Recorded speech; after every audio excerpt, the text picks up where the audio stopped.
大家好，很欢迎来客华尔街多媒体。我们今天很高兴可以请到 Bobby Hallett 从 MEB Options 来跟我们说一下他对市场的情况。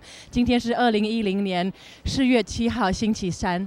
Bobby, it's good to have you here. Right now, you were always bearish and you said we won't reach 11,000, 12,000. Right now we are under 11,000.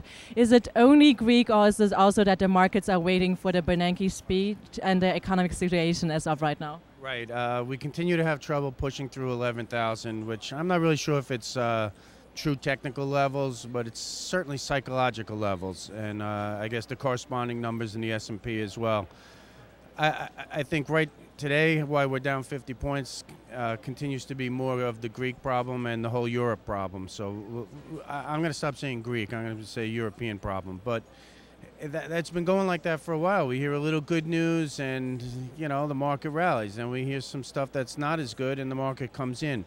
I've noticed that most of the movements, either upside or downside, because of that, haven't really been great big movements. You know, nobody's willing to throw out the baby with the bathwater at this point. But it does generate some movement. So I'll also keep saying that our recovery up until now has been pretty uneven, and the expectations are that the economic recovery is going to continue to be uneven. Even though bank and financial have been outperformers, they were up 25%. The bank index is up today again. Goldman Sachs came out with a letter defending their position on AIG. Do you still believe, as a lot of people here on the floor believe, that financials have to go higher so the market can go higher? That's a general a theory for economists, is that, you know, the financials will lead the way.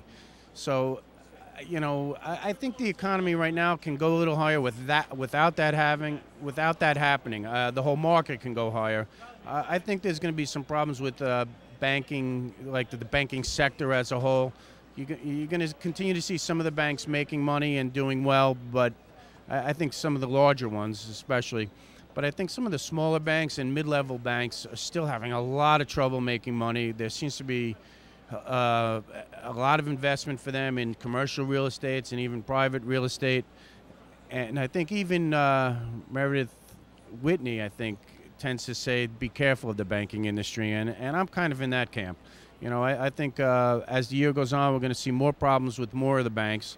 We may not see, you know, wholesale tanking of the banking industry, like the savings and loan crisis in the 80s, but I think there are problems out there, and that's going to keep, like the banking ETFs or the XLF or some of these other indexes from really going much higher quickly ahead of our stock market. Yeah, I think you have a great point there, because loans were down 3%, as Goldman Sachs was mentioning as well in their letter to their shareholders. Right, and loans are down, but, you know, we hear some positive numbers on housing. So that's another example of where the data just doesn't jibe with each other. It sort of conflicts. So I think there's some problems in that area. Thank you very much for your time. 今天很高兴可以请到 Bobby Hallett 从 MEB Options 的经理来跟我们分享他对市场的想法。谢谢收看华尔街多媒体。